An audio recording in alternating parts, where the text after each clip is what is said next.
The truth of the matter, back then and today, is that these parasites who call themselves leaders are not superior beings. They are not great men and women. They are not honorable. They're not even average. The people who earn an honest living, from sophisticated millionaire entrepreneurs to illiterate day laborers doing the most menial tasks you can imagine, those people deserve your respect. Those people you should treat with courtesy and civility. But the frauds who claim the right to rule you and demand your subservience and obedience, they deserve only your scorn and contempt. Those who seek so-called high office are the lowest of the low.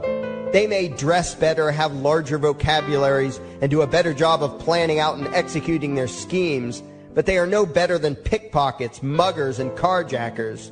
In fact, they are worse, because they don't want to rob you of just your possessions. They want to rob you of your very humanity, deprive you of your free will, by slowly leeching away your ability to think, to judge, to act, reducing you to slaves in both body and mind. And still you persist in calling them leaders. Leaders? Where is it that you think you're going exactly that would require you to have a leader? If you just live your own life and mind your own damn business, exercising your own talents, pursuing your own dreams, striving to be what you believe you should be, what possible use would you have for a leader? Do you ever actually think about the words that you hear, the words that you repeat?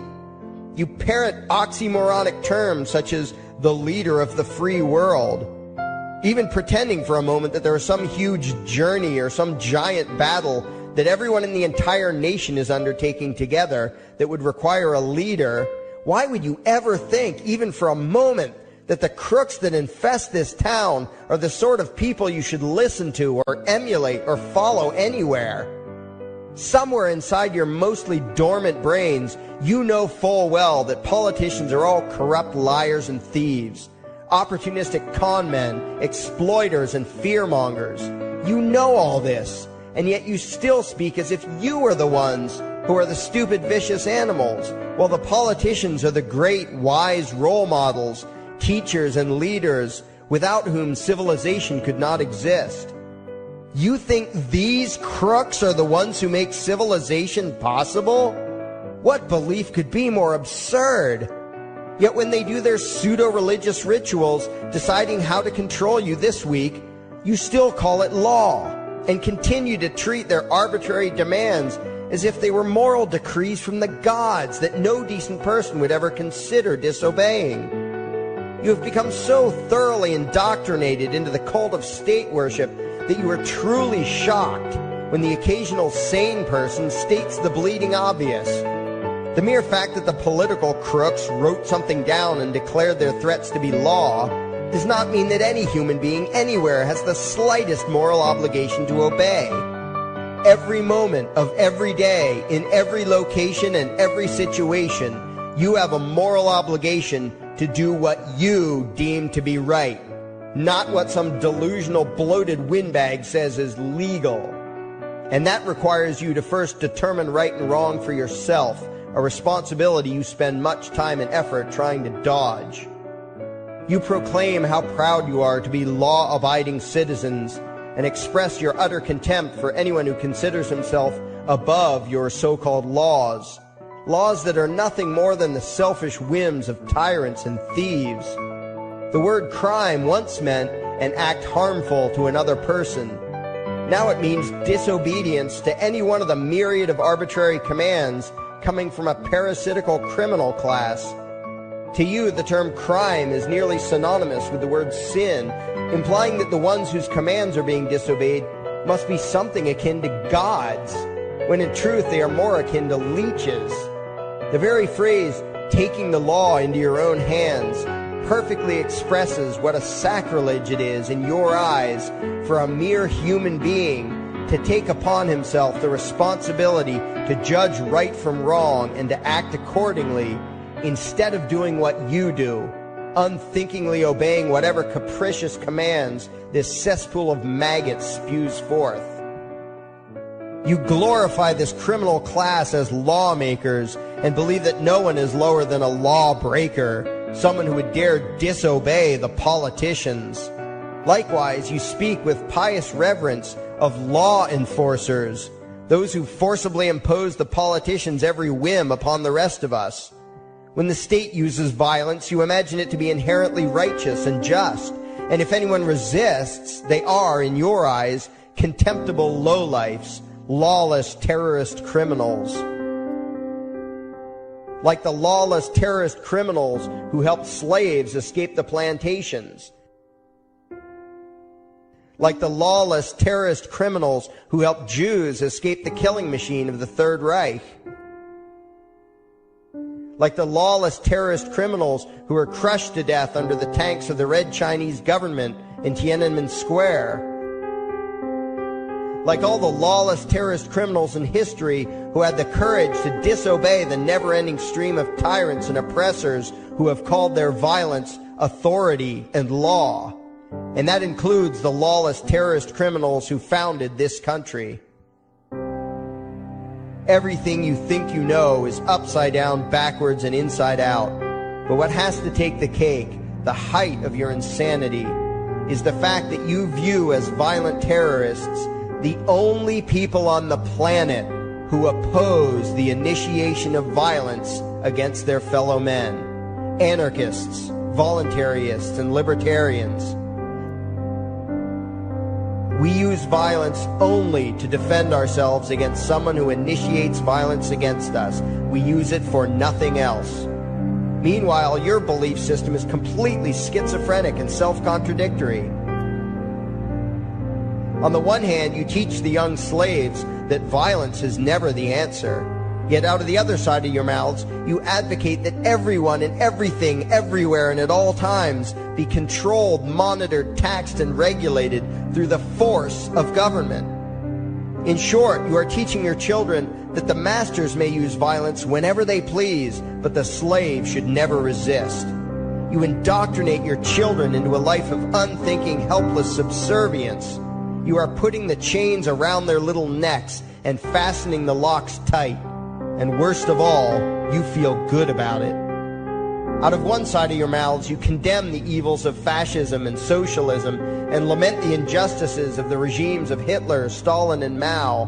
While out of the other side of your mouths, you preach exactly what they did. The worship of the collective, the subjugation of every individual to that evil insanity that wears the deceptive label, the common good. You babble on and on about diversity and open-mindedness, and then beg your masters to regulate and control every aspect of everyone's lives, creating a giant herd of unthinking conformist drones. You wear different clothes and have different hairstyles, and you think that makes you different. Yet all your minds are enslaved to the same club of masters and controllers. You think what they tell you to think and do what they tell you to do while imagining yourselves to be progressive, thinking, and enlightened. From your position of relative comfort and safety, you now condemn the evils of other lands and other times while turning a blind eye to the injustices happening right in front of you. You tell yourself that had you lived in those other places, in those other times, you would have been among those who stood up against oppression and defended the downtrodden. But that is a lie. You would have been right there with the rest of the flock of well-trained sheep, loudly demanding that the slaves be beaten, that the witches be burned, that the nonconformists and rebels be destroyed. How do I know this? Because that is exactly what you are doing today. Today's injustices and oppressions are fashionable and popular, and those who resist them, you tell yourselves, are just malcontents and freaks, people whose rights don't matter, people who deserve to be crushed under the boot of authority. Isn't that right? You bunch of spineless, unthinking hypocrites, look in the mirror. Take a good look at what you imagine to be righteous and kind. You are the devil's plaything. The crowds of thousands wildly applauding the speeches of Adolf Hitler, that was you. The mob demanding that Jesus Christ be nailed to the cross, that was you. The white invaders who celebrated the wholesale slaughter of those godless redskins, that was you. The throngs filling the Colosseum, applauding as the Christians were fed to the lions, that was you. Throughout history, the perpetual suffering and injustice occurring on an incomprehensible scale, it was all because of people just like you. The well-trained, thoroughly indoctrinated conformists, the people who do as they're told, who proudly bow to their masters, who follow the crowd, believing what everyone else believes and thinking whatever authority tells them to think. That is you. And your ignorance is not because the truth is not available to you. There have been radicals preaching it for thousands of years. No, you are ignorant because you shun the truth with all your heart and soul. You close your eyes and run away when a hint of reality lands in front of you. You condemn as extremists and fringe kooks those who try to show you the chains you wear because you don't want to be free. You don't even want to be human. Responsibility and reality scare the hell out of you, so you cling tightly to your own enslavement and lash out at any who seek to free you from it. When someone opens the door to your cage, you cower back in the corner and yell, "Close it, close it." Well, some of us are finished with trying to save you. We've wasted enough effort trying to convince you that you should be free. All you ever do is spout back what your masters have taught you, that being free only leads to chaos and destruction, while being obedient and subservient leads to peace and prosperity. There are none so blind as those who will not see. And you nation of sheep, would rather die than see the truth.